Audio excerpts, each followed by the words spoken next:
Salve galera! Nessa aula nós vamos entender um pouco como funciona essa questão do impulso e entender o conceito que nos leva a essa aplicação. Então vamos lá.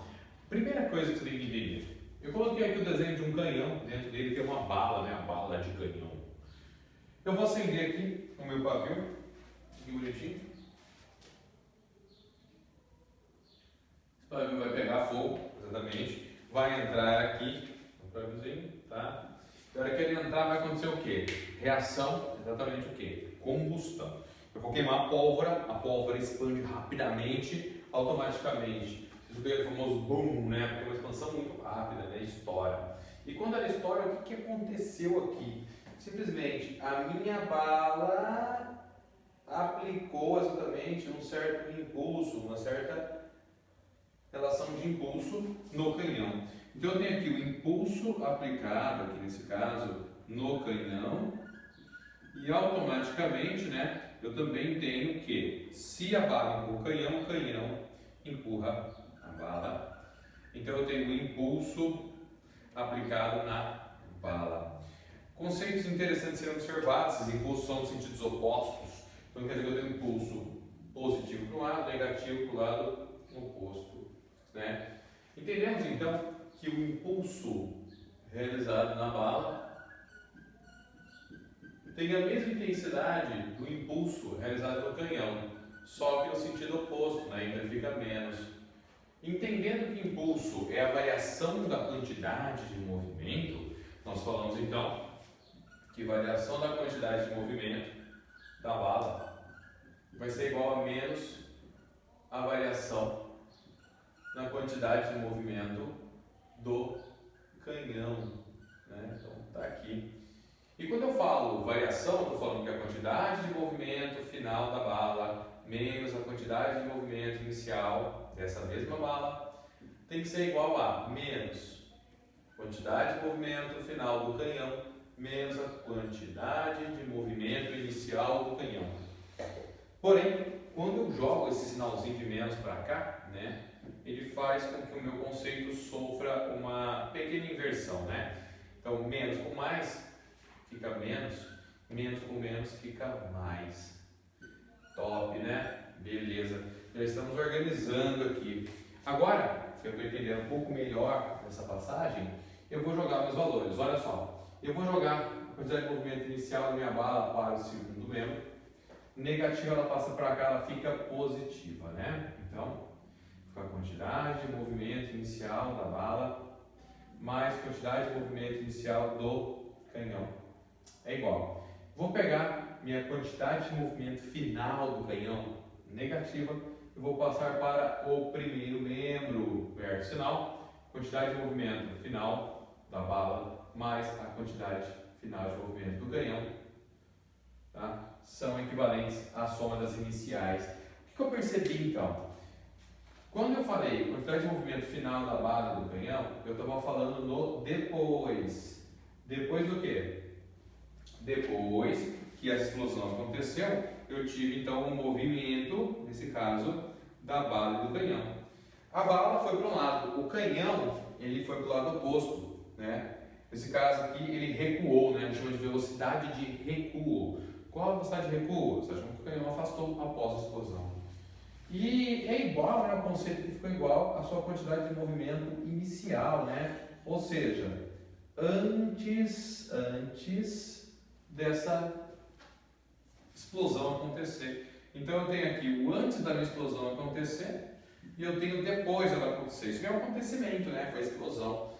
Logo, de maneira geral, quando falamos que o sistema é isolado, ou seja, a interação é apenas dos corpos que eles estão e não externas, falamos que a quantidade de movimento antes de um acontecimento tem que ser igual à quantidade de movimento depois desse acontecimento. Quer dizer que ele está conservando exatamente o sistema. E isso é um sistema que nós chamamos de sistema isolado. Já eu preciso saber essa regra? Não precisa. Você pode saber só a relação do impulso, que também é muito usada e tem uma grande funcionalidade. Outro exemplo clássico é do astronauta, que eu coloquei aqui para você também. Olha lá, o astronauta segurando uma caixa, Você está vendo aqui, mas ele está sorrindo, tá? E de repente ele faz uma força. E quando ele faz essa força, ele impulsiona a caixa, né? Então o astronauta impulsiona a caixa. Então, impulsão que a caixa recebe. Automaticamente no sentido oposto, se o astronauta empurra a caixa empurra o astronauta. Então, impulso no astronauta. Só que no sentido oposto, né? Então negativo. Logo entendemos que o impulso, vamos dizer assim, do astronauta, né? Negativo, impulso que o astronauta recebeu é igual ao impulso que a caixa recebeu. Porém, no sentido oposto, né, gente? Sentido oposto. E aí, pensando dessa forma, eu vou escrever que menos a variação de quantidade de movimento do astronauta é igual à variação de quantidade de movimento da caixa. Toda variação é o final menos o inicial. Então, menos quantidade de movimento final do astronauta menos o inicial igual quantidade de movimento final da caixa menos inicial da caixa. Menos com mais ficou menos. Menos com menos fica mais. Pronto. Vou aproveitar meu igual. Vou passar essa quantidade de movimento inicial para o primeiro membro. Logo, quantidade de movimento inicial do astronauta mais quantidade de movimento inicial da caixa é igual. Quantidade de movimento final da caixa, quem era negativo, vou passar para o outro lado, fica positivo, mais quantidade de movimento do astronauta. Então, mais uma vez eu percebi essa relação. Eu vou ter aqui o antes de um acontecimento, tá? Que seria a quantidade de movimento inicial que eles tinham, astronauta e caixa, antes desse impulso. E a quantidade de movimento final do meu sistema, está aqui, tá? Que foi depois que esse cara empurrou o meu sistema. O empurrão, nesse caso, foi o acontecimento. Logo, quantidade de movimento inicial, ou seja, quantidade de movimento antes do empurrão, tem que ser igual ao final, ou seja, depois desse empurrão. Isso para a gente significa que o meu sistema é isolado. Então, quando você pensar sistema isolado, você tem duas regras e elas devem ser seguidas. Para dizer que o sistema é isolado, simplesmente eu tenho que pensar que o somatório das quantidades de movimento de um sistema deve ser igual a zero. Essa é a primeira regra. Segunda regra, tá?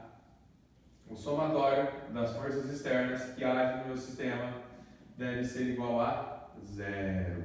Tá? Então elas não podem interferir no meu sistema.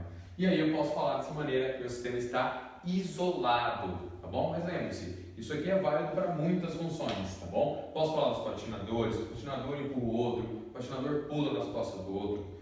Posso usar isso com uma bomba que explode e pensar vetorialmente nessa função, ok? Essa seria a nossa relação mais direta, mas ainda vamos falar de outras funções para você poder entender. Então lembre-se sempre, tá? Que o Hulk esmaga e você esmaga no vestibular.